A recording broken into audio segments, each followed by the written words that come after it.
Kembali di channel Pada Sebuah Koma bersama saya, Surya.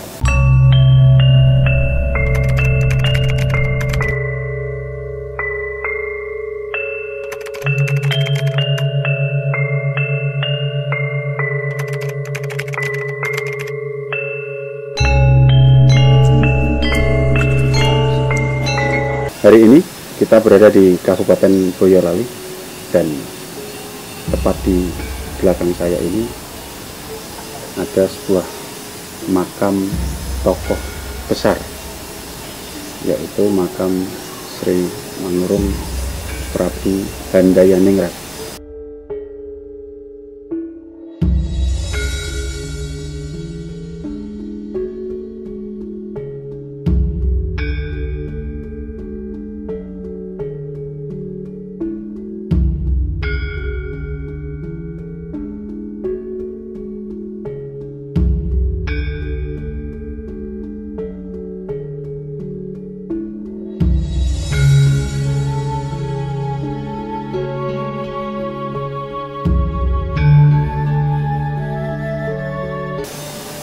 Jadi makamnya cukup klasik, cukup keren.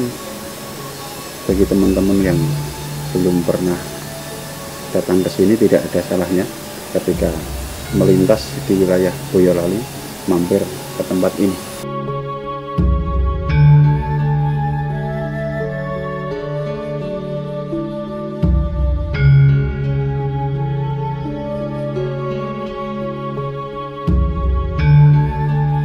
Jadi dari pihak juru kunci cukup baik karena kami diperkenankan untuk nge-vlog di dalam makam. Jadi Prabu Handayaningrat ini punya 3 putra. Jadi ada Kebu Kanigoro, ada Kebu Kenongo, dan Kebu Anuluhur. Sedangkan Prabu Handayaningrat sendiri adalah menantu dari Brawijaya V atau Brawijaya Pamungkas. Jadi konon ceritanya, saya pernah membaca di beberapa babat, termasuk ada babat Tanah Jawa, ada babat Wali Songo dan sebagainya. Ada seseorang pemuda bernama Joko Sengoro. Beliau itu waktu itu memimpin pasukan di wilayah Semanggi. Wilayah Semanggi itu termasuk bagian dari Solo, daerah Solo, dan yang waktu itu ikut wilayah dari Majapahit. Terjadi semacam kayak pemberontakan di Majapahit, kemudian diculiklah salah satu putri beliau, yaitu Rena Pembayun. Diculik, dan Brawijaya V ini mengutus sang pemuda ini untuk mengambil alih atau menjemput paksa sang putri, dan akhirnya berhasil. Kemudian diberi hadiah sebuah wilayah di kawasan Penggi dan diberi nama Sri Handayaningrat atau Prabu Handayaningrat, kurang lebih seperti itu. Yang tidak kalah fantastis adalah Prabu Handayaningrat ini punya putra, yaitu Kebu Kenongo. Kebu Kenongo ini penerus dari beliau, Sri Manurung Prabu Handayaningrat. Jadi semacam kayak kerajaan, atau kalau dibilang kerajaan itu terlalu besar, kerajaan yang tanpa singgasana, bisa dibilang semacam itu. Putra Kebu Kenongo itu adalah Jaka Tingkir atau Mas Karebet. Jadi Kebu Kenongo itu punya putra Mas Karebet atau Jaka Tingkir yang menjadi penguasa wilayah kerajaan Pajang. Tidak heran ketika Pengging ini menjadi representasi Indonesia saat ini. Jadi di sini tanah tumbuh subur, dengan masyarakat yang sangat heterogen, masyarakat yang sangat supel, sangat luas, sangat humble. Kita kesampingkan masalah Pengging ini dengan wilayah Demak Bintoro, karena waktu itu Pengging harus ikut kerajaan Demak, sedangkan sang putra dari Prabu Handayani yaitu Kebu Kenongo, saat itu beliau dekat dengan Syekh Siti Jenar, sedangkan Syekh Siti Jenar terindikasi terjadi sedikit perbedaan prinsip dengan Dewan Wali Songo. Kita kesampingan itu karena menurut beberapa versi babat tanah Jawa baik atau babat Joko Tingkir sendiri mengatakan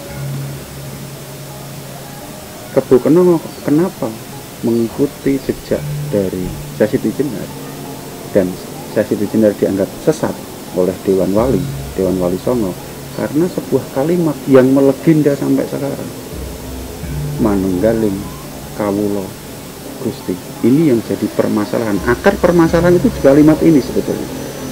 Sedangkan versi babat tanah Jawa yang saya baca itu, manunggaling kawula Gusti versi Pengging, adalah meninggalkan perbedaan ini. Jadi kalau masyarakat itu disebut kawula alit, kawula cilik, sedangkan Gusti itu yang dimaksud adalah pemimpin. Jadi kalau kita pergi ke keraton itu ada Gusti Pangeran Mangkubumi, ada Gusti Yudo, ada Gusti dan sebagainya. Ini yang ingin ditinggalkan oleh Pengging. Jadi manunggaling kawula Gusti yang dimaksud itu bukan antaranya manusia dengan Tuhan jadi satu, tetapi antara rakyat dengan pemimpin itu punya kesetaraan.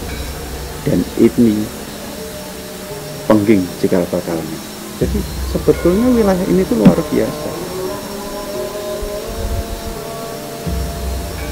Tidak semua tempat bisa seperti itu. Rata-rata hampir semua kerajaan-kerajaan itu antara Gusti dengan kawulonya ini pasti ada jarak. Tetapi di Pengging ini tidak. Jadi bukan tanpa alasan.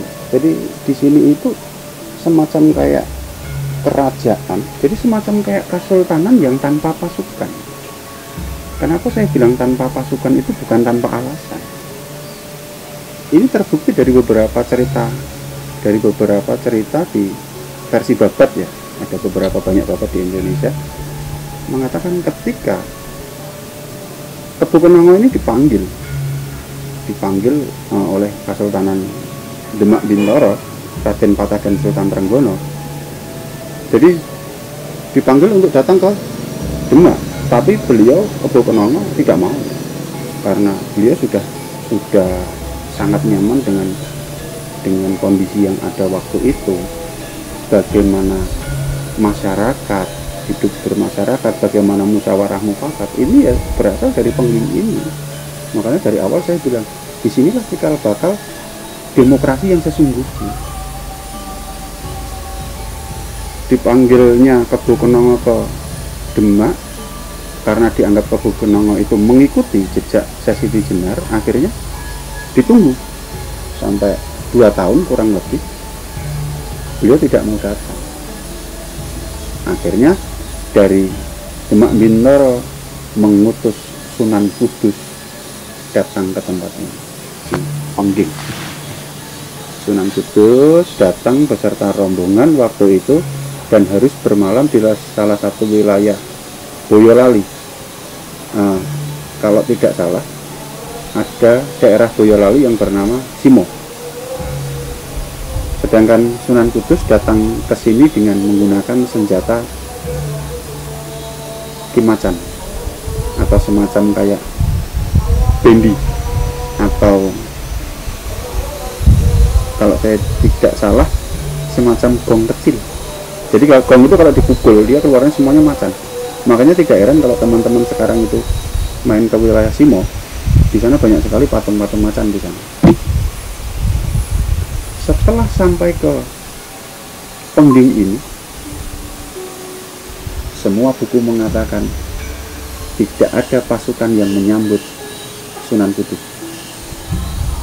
Jadi itu membuktikan bahwa memang betul-betul kawasan Pengging ini bukan semacam kayak kerajaan yang punya pasukan, seni menaklukkan, seni menindas rakyatnya, tetapi di sini memang real bebas pajak.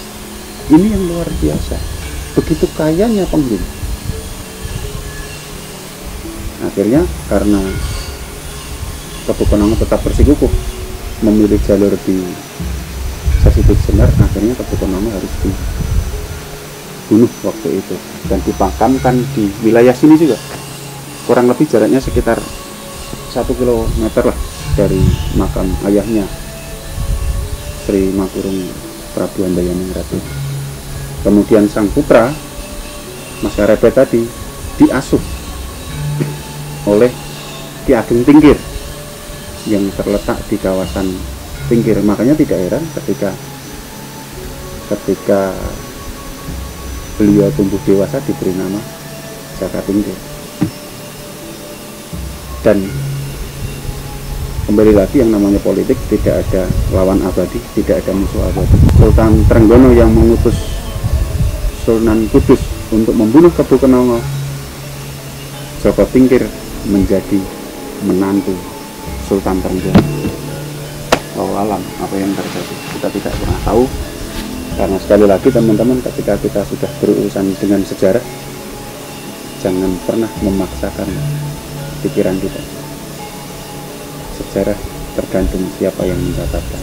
Jadi kalau teman-teman lihat, nah, ini khas, semacam khas Bali ya teman-teman. Jadi khas Bali, khas Hindu lah ya, dapat dikatakan khas Hindu. Tetapi di depan tadi nanti bisa kita lihat, di situ terdapat salah satu silsilah beliau yang mengatakan bahwa beliau ini salah satu keturunan dari Jumadil Kubro. Jadi kalau keturunan Jumadil Kubro, sedangkan Jumadil Kubro itu adalah Wali Songo angkatan pertama. Jika bakal Wali Songo itu Jumadil Kubro, berarti di sini beliau dapat dikatakan Muslim. Kalau menurut tulisan di depan tadi, beliau Muslim atau tidak kita kesampingkan itu, tetapi saya berkeyakinan beliau seorang Muslim. Mengapa saya bilang begitu? Kalau orang Hindu tidak mungkin beliau diberi batu nisan, sedangkan ini batu nisan. Sedangkan misalnya payung dan sebagainya ini hanya sebatas ornamen.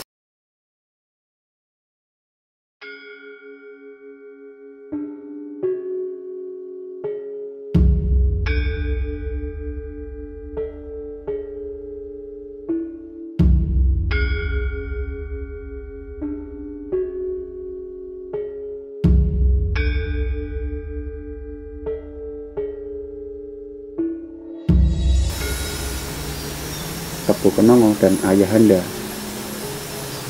Prabu Handayaningrat, mengapa tidak banyak yang menziarahi seperti beberapa sunan atau wali yang lain? Karena di sini berseberangan dengan Demak Bintaro. Itu teman-teman eksplor sejarah kita hari ini. Jangan lupa berdoa dimanapun kita berada. Jangan ada ketakutan, kuatkan iman, tetap percaya pada Tuhan, karena kita hidup berdampingan.